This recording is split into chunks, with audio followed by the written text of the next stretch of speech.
Good morning.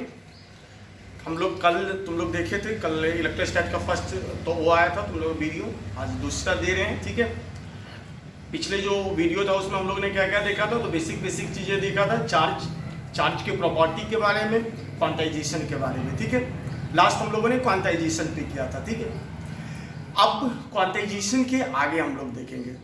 उम्मीद है तुम लोग घर पे ही होगे, अच्छे से होगे सब लोग। ठीक है, और हाथ धो ही रहे होगे। हम लोग चालू करते हैं। आज फिर दूसरा है, हर दिन हम एक वीडियो नया बना के भेजेंगे। ठीक है, चाहे वो करते हैं और अच्छे से करते रहेंगे। चलिए, अब देखो क्वांटाइजेशन हम लोगों ने क्या पढ़ा था कि क्वांटाइजेशन में ये जो चार्ज होता है तुम्हारा, हमेशा चार्ज इंटीग्रल मल्टीपल होता है चार्ज ऑफ इलेक्ट्रॉन का। ठीक है, बट आजकल अभी जो प्रेजेंट टाइम है तुम्हारा, इसमें न्यूट्रॉन और प्रोटॉन का एक और फंडामेंटल चार्ज पार्टिकल मिला है, जो उस और फंडामेंटल है। ठीक है, ये जो न्यूट्रॉन और प्रोटॉन में जो दूसरा फंडामेंटल चार्ज पार्टिकल है, उसको हम क्वार्क बोलते हैं, क्वार्क्स। एकदम अच्छे से देखिएगा, क्या है क्वार्क्स। ठीक है, क्वार्क्स पे तुम्हारा चार्ज जो होता है वो होता है +2/3e और -1/3। ठीक है, 6 तरह का क्वार्क होते हैं, उतना हमको जानना नहीं। प्रोटॉन और न्यूट्रॉन में जो क्वार्क होता है, इस क्वार्क को हम बोलते हैं अप क्वार्क। देख सकते हो, इसको क्या बोलेंगे? Up quark. ठीक है, इसको क्या बोलेंगे? इसको हम लोग बोलेंगे डाउन क्वार्क। तो ये हमारा कौन क्वार्क? Up quark. ये क्या है? Down quark. ठीक है, अब दोनों पे देखो, ये चार्ज क्या है? ई से भी फंडामेंटल है। ई ये क्या है? 2/3e है, और ये कितना है? e/3 है। ये 2/3e है और ये e/3 है। ठीक है, लेकिन इसके कारण क्वांटाइजेशन के रूल का कोई वायलेशन नहीं होता है। ठीक है, क्यों नहीं होता है? क्योंकि जो क्वार्क है, कभी भी क्वार्क इंडिविजुअल नहीं रहता है। कभी भी जो क्वार्क होता है, एकदम आराम से समझो, कभी भी जो एक क्वार्क है ये इंडिविजुअल नहीं होता है, हमेशा एक कॉम्बिनेशन में होता है। समझ में आया? ये जो क्वार्क है कभी भी इंडिविजुअल नहीं होता है, ये किसमें होता है? कॉम्बिनेशन में। और क्वार्क का जो कॉम्बिनेशन है वो इंटीजर में चार्ज का निर्माण करता है, इंटीजर बना लेता है, ई के बराबर हो जाता है। ठीक है, ई हो के इंटीजर में होता है। ठीक है, तो इसके कारण क्वार्क के कारण भी क्वांटाइजेशन के रूल का कोई वायलेशन नहीं होता है। ठीक है, अभी के समय, एकदम फिर से समझो, अभी के समय में इलेक्ट्रॉन से भी फंडामेंटल चार्ज पार्टिकल मिल गया, उससे भी बेसिक चार्ज पार्टिकल मिल गया, जिसको हम क्या बोलते हैं? क्वार्क्स। ठीक है, प्रोटॉन और न्यूट्रॉन में 2 क्वार्क होता है, एक को क्या बोलते हैं? अप क्वार्क, एक को क्या बोलते हैं? Down quark. अप क्वार्क में कितना होता है चार्ज? +2/3e। कितना? +2/3e। डाउन पे कितना होता है? -1/3। लेकिन ये जो क्वार्क है, अब देखो यहां अगर ऐसे हो, इसका ट्रांसफर हो, क्वार्क का ट्रांसफर हो, तब तो किसका वायलेशन हो जाएगा? तुम्हारा क्वांटाइजेशन का वायलेशन होगा। क्वांटाइजेशन का क्या होगा? वायलेशन। लेकिन कभी भी क्वार्क का ट्रांसफर नहीं होता। क्वार्क जब भी होता है, ट्रांसफर भी होता है, क्वार्क तो कॉम्बिनेशन में होता है, इंडिविजुअल क्वार्क का एग्जिस्टेंस नहीं होता। क्लियर है? इसके कारण ये क्वांटाइजेशन का रूल का कोई वायलेशन नहीं करता है। कोई प्रॉब्लम है? चलो, इसके बिहाफ पे एक क्वेश्चन दिया होगा, लिख सकते हो इसका। इट्स कॉम्बिनेशन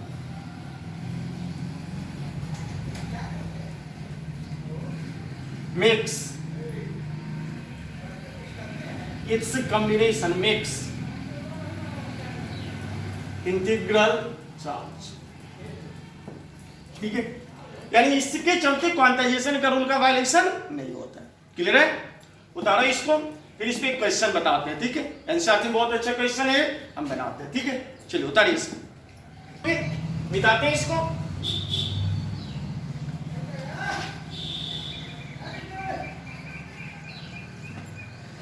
अब इस पे क्वेश्चन है। ठीक है, एनसीईआरटी में। ठीक है, तुम देख लेना। कहता है क्या है? A proton and neutron has 3 quarks. A proton and neutron has 3 quarks. The types of quark are up quark of charge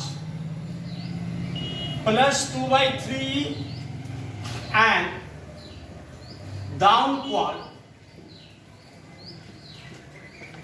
of charge minus 1/3. Find suggest suitable composition. Suggest suitable composition of quarks for proton and neutron. ठीक है, question क्या कहता है कि proton और neutron में 3 quarks होते हैं. ठीक है, प्रोटॉन और न्यूट्रॉन में कितने क्वार्क्स होते हैं? 3 क्वार्क्स. ठीक है, ये जो क्वार्क का टाइप है, एक होता है अप क्वार्क जिसपे कितना है प्लस 2/3 चार्ज, और एक डाउन क्वार्क जिसपे कितना है माइनस 1/3 चार्ज. ठीक है, तुमसे पूछ रहा है कि सुटेबल कंपोजिशन बताओ प्रोटॉन एंड न्यूट्रॉन के लिए क्वार्क का. ठीक है, सुटेबल कंपोजिशन बताओ किसके लिए? प्रोटॉन एंड न्यूट्रॉन के लिए. ठीक है, यानी ये पूछ रहा है क्या कि प्रोटॉन और न्यूट्रॉन में 3 क्वार्क्स होते हैं, आपको बताना है कि दोनों में कितने अप क्वार्क होंगे और कितने डाउन क्वार्क होंगे. क्वेश्चन समझ में आया? क्या कर रहा है कि प्रोटॉन एंड न्यूट्रॉन दोनों में कितने क्वार्क्स हैं? 3. ठीक है, कैसे कैसे क्वार्क्स हैं? एक पे चार्ज है प्लस 2/3 जिसको हम कौन क्वार्क बोलते हैं? अप. और एक पे चार्ज है माइनस 1/3 जिसको हम क्या बोलते हैं? Down quark. ठीक है, तुमसे पूछ रहा है कि इस 3 में प्रोटॉन में कितना अप क्वार्क होगा, कितना डाउन क्वार्क होगा. ऐसे ही न्यूट्रॉन में कितना अप क्वार्क होगा, कितना डाउन क्वार्क होगा. कोई प्रॉब्लम है? क्लियर है? चलो बना के देखो, क्वेश्चन बनेगा. करो 2 मिनट ट्राई करो, फिर बताते हैं. हम बनाते हैं, तुम लोग किए होंगे, दिखाते हैं यहाँ पे. कौन कौन क्वार्क था याद करो. एक कौन क्वार्क था? Up quark. इस पे कितना चार्ज था? Plus 2/3e. दूसरा कौन क्वार्क था? Down quark. इस पे कितना चार्ज था? माइनस 1/3.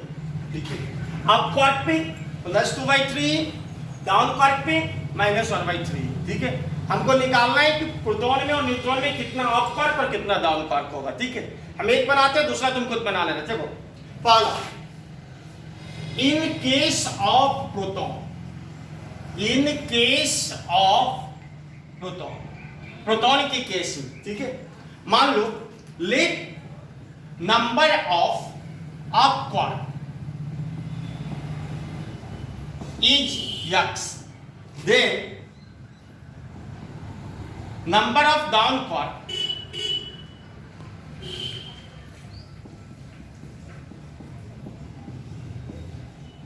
कितना आ जाएगा? 3 - x. तो प्रॉब्लम है? सिंपल है, 3 है तो नंबर ऑफ अप क्वार्क कितना माने? x.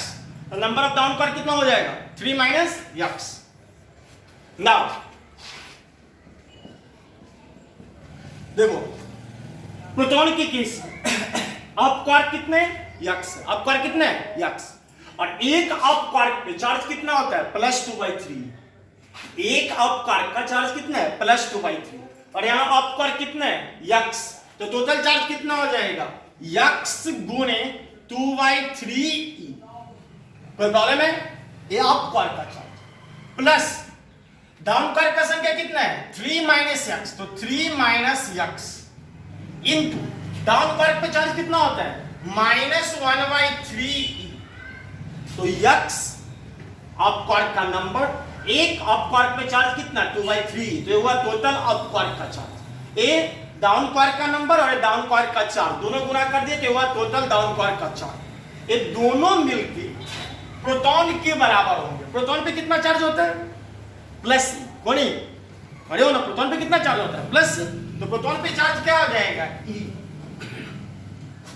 अब यहां से कर लो तुम, तो यहां से x का वैल्यू निकल जाएगा. बोलो कितना हो जाएगा? एक गुना करोगे तो कितना हो जाएगा? 2ex/3 प्लस 3 से 3 कैंसिल, यहां हो जाएगा -e. यहां minus minus plus, plus ex/3 बराबर कितना? e. ये इधर जाएगा, ये दोनों इधर जोड़ दो 2ex/3, देखो 2ex/3 और ex/3, तो 2 और 1 कितना हो गया 3, ये 2 और ये कितना 1, तो 2 1 3, तो 3ex/3 माइनस ई को उधर ले जाओ, तो ई कितना हो जाएगा 2e, अब कैंसिल करो, 3 से 3 कट गया, ई से ई कट गया, x का वैल्यू कितना आ गया 2। x किसको माने हुए थे, अपक्वार्क को, x कौन था अपक्वार्क, निकल गया अपक्वार्क, अपक्वार्क कितना हो जाएगा 2, डाउनक्वार्क, डाउनक्वार्क कितना आ जाएगा, टोटल 3 है, 3 में से 2 अपक्वार्क है, तो डाउनक्वार्क कितना आ जाएगा 1, यानी प्रोटॉन में अपक्वार्क कितना होता है 2, डाउनक्वार्क कितना होता है 1, कोई प्रॉब्लम है, टोटल 3, क्लियर हो गया। हमने कुछ नहीं किया, अपक्वार्क की संख्या को x माना, डाउनक्वार्क को कितना हो जाएगा 3 - x, यहां से हमने क्या x × 2/3 प्लस 3 - x इंटू इसका डाउनक्वार्क का चार्ज बराबर e, गुना कर दिया हमने, यहाँ क्या निकला x का वैल्यू 2, यानी अपक्वार्क 2, डाउनक्वार्क 1, क्लियर है, उतारो इसको, अब इसको उतार दिए होंगे।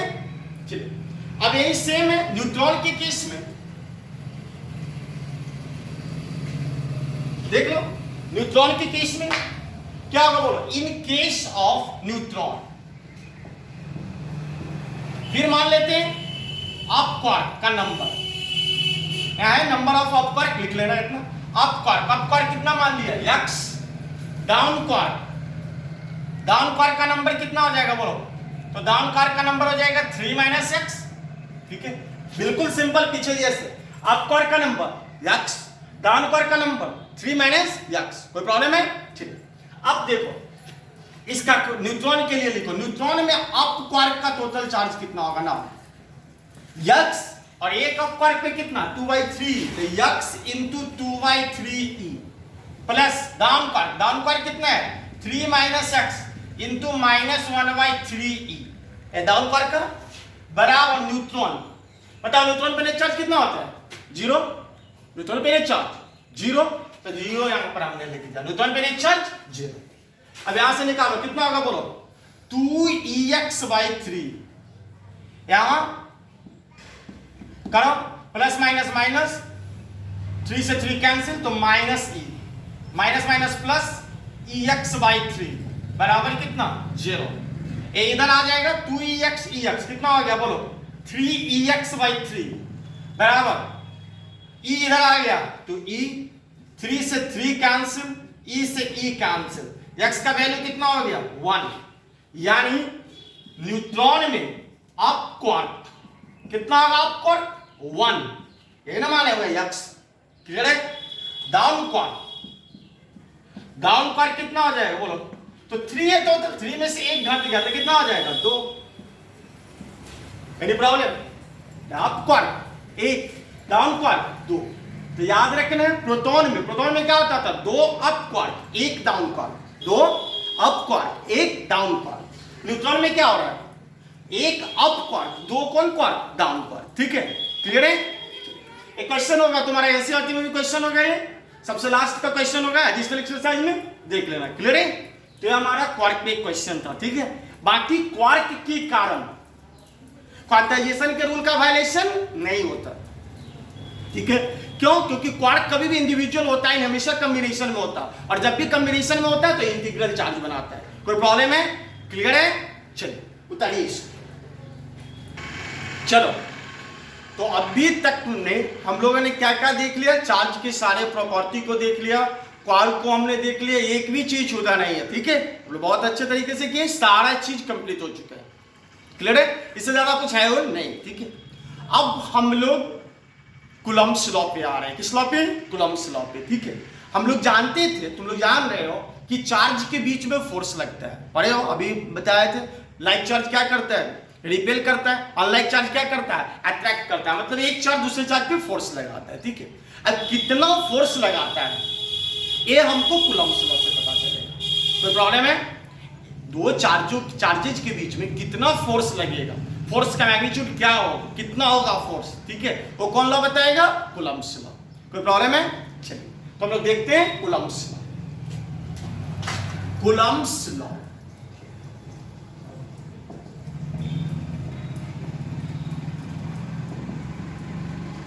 देखो एकदम सिंपल है, स्केलर फॉर्म में पहले देख रहे हैं, बाद में वेक्टर फॉर्म में देख लेंगे। Q1 Q2 दोनों के बीच की दूरी r, एक चार्ज Q1 दूसरा चार्ज Q2 दोनों के बीच की में दूरी r, ठीक है। कूलम्ब ने क्या बताया, the force between two stationary point charges is directly proportional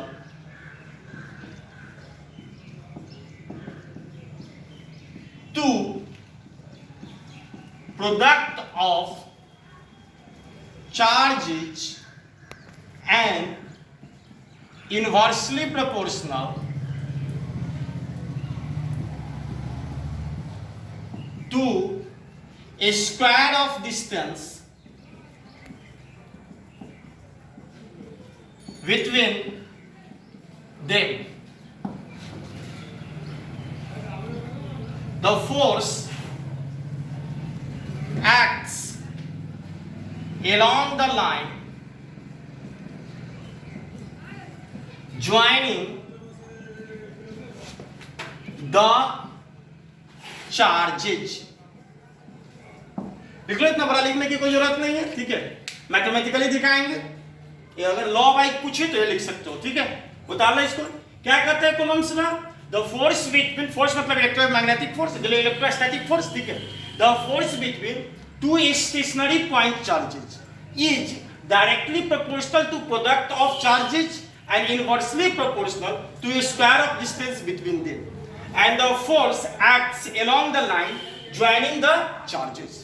यदि प्रॉब्लम उतारो, लो समझाते हैं इसको, मतलब लो उतारो, उतार लिए, चलो मिटाते हैं इसको।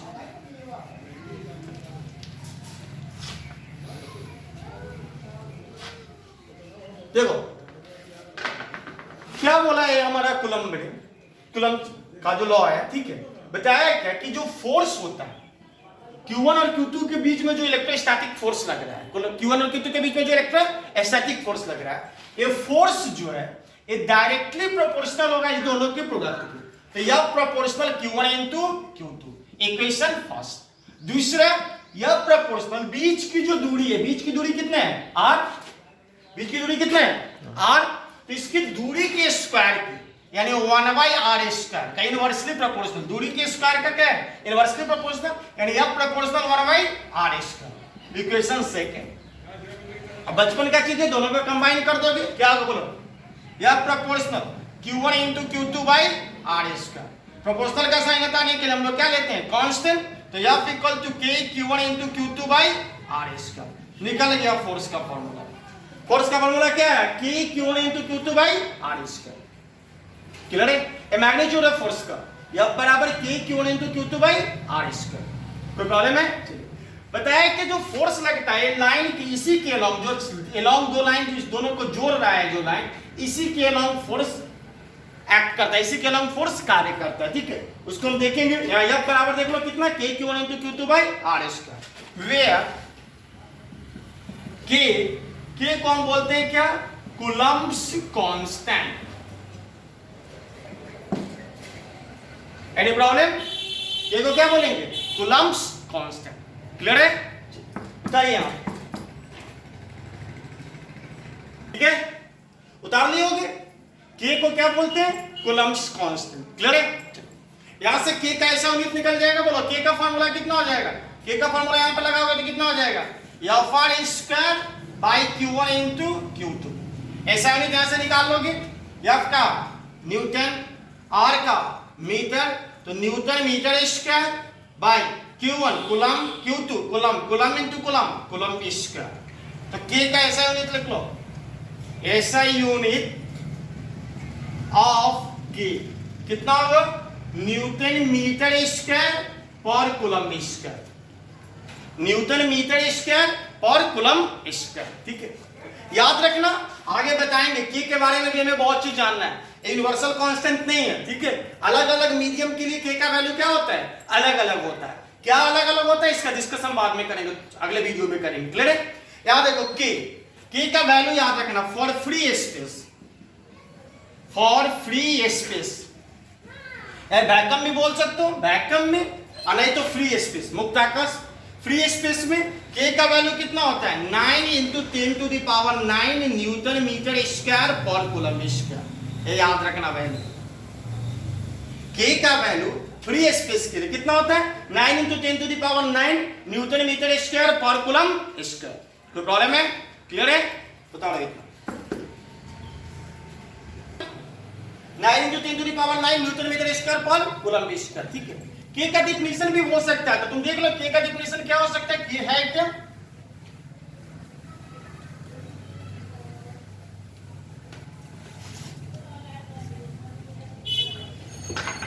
एकदम आराम से देखो, फोर्स का फॉर्मूला क्या पढ़ा था तुमने, F बराबर K Q1 into Q2 by R square. तो अगर if Q1 equal to 1 coulomb, Q2 equal to 1 coulomb, R equal to 1 metre, अगर Q1 कितना हो 1 कूलम, Q2 कितना हो 1 कूलम, R कितना हो 1 मीटर, ये सारे वैल्यू को यहाँ पे रखोगे तो F बराबर क्या हो जाएगा K। F बराबर क्या हो जाएगा? तो नहीं 1 गुने 1, तो 1 गुने 1 1 बाई 1 का स्क्वायर 1। ठीक है, सारा वैल्यू रखोगे तो F बराबर क्या है K। ठीक है, इसका मतलब क्या है कि जो कूलम्स कांस्टेंट है K, ठीक है, ये है क्या?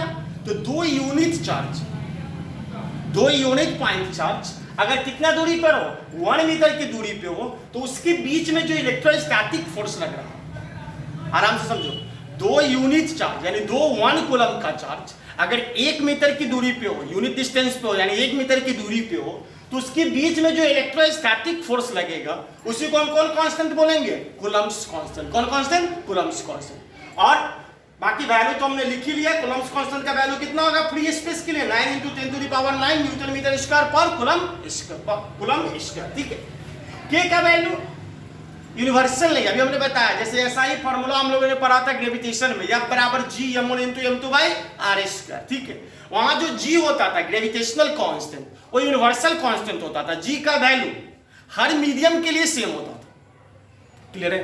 G का वैल्यू क्या होता था? कोई भी मीडियम हो G का वैल्यू क्या होता? सेम ही होता। दो मास को हम किसी भी मीडियम में डालते, उसके बीच में लगने वाला ग्रेविटेशनल फोर्स क्या होता था? सेम होता था।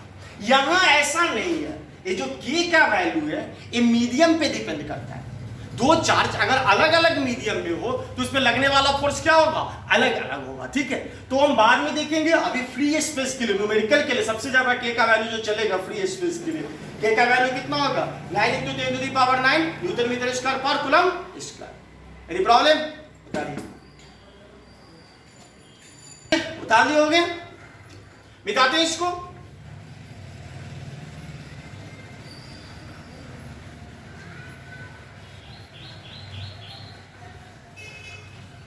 एकदम सिंपल सिंपल चीजें, क्वेश्चन फिर देखेंगे हम लोग। चलो, तो हमारा कूलम्ब्स लॉ था। ठीक है, कूलम्ब्स लॉ डेरिवेशन के लिए याद रखना, Coulomb's law in vector form भी पूछता है। Coulomb's law in vector form, position vector के साथ हम कूलम्ब्स लॉ को लिख रहे हैं। ठीक है, एकदम आराम से देखना।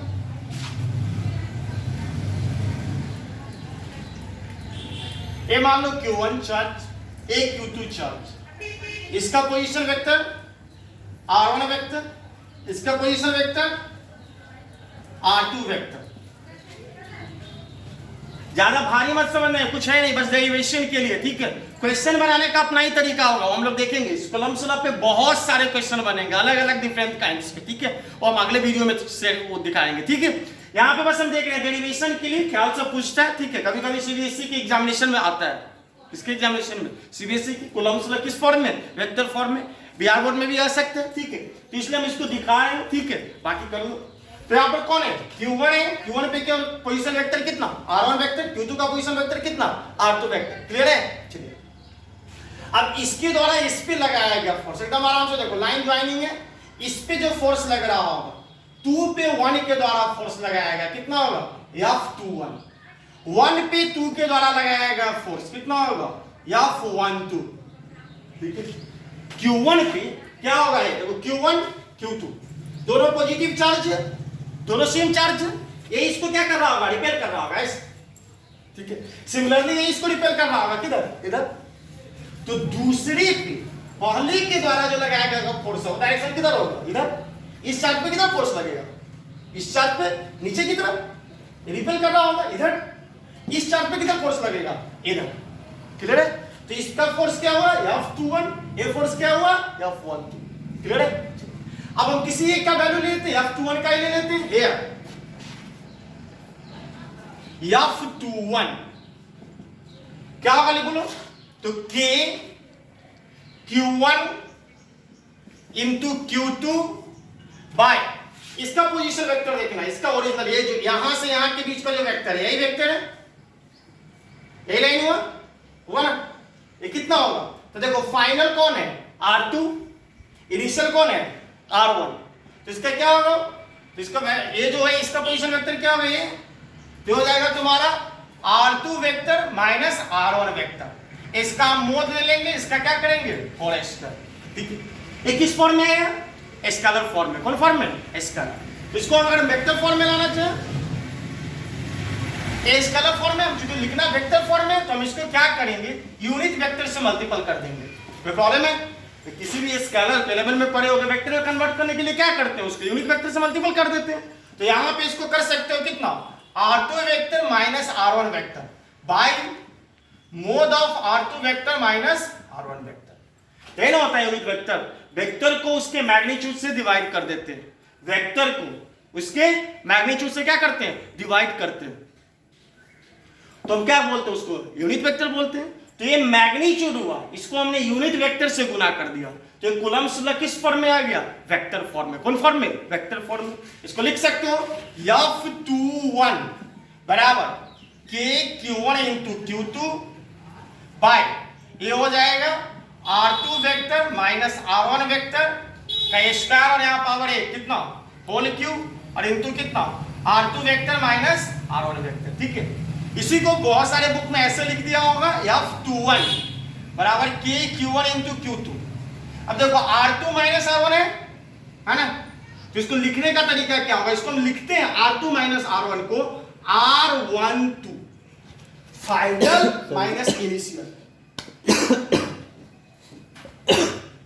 यहीं से स्टार्ट किया, शुरू किया। बहुत सारे बुक में इसको कैसे लिखेगा, K Q1 इंटू Q2, और ये R2 माइनस R1 है, ठीक है। तो फाइनल माइनस इनिशियल, तो इसको हम लिखेंगे R12, ठीक है। मतलब क्या हुआ, R2 माइनस R1, तो वेक्टर बाय R12 का मोड का होल क्यों, ठीक है। ये हमारा किसका हो गया वैल्यू, F21 का, ठीक है। सिमिलरली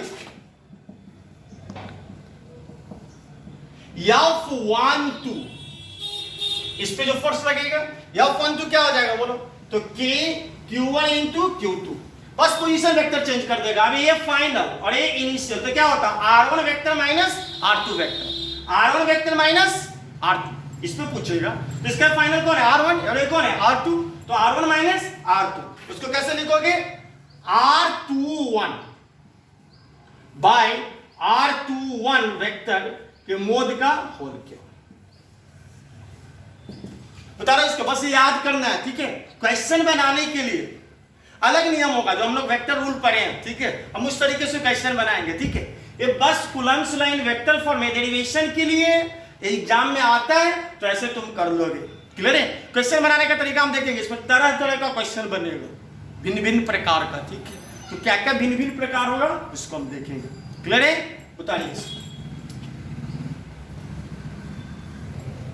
चलो देख लिए, वेक्टर फॉर्म में हमने लिखा इसको, ठीक है। तो वेक्टर फॉर्म में कूलम्ब्स लॉ का डेरिवेशन है, आप उतार लीजिएगा इसको, ठीक है, पॉज करके।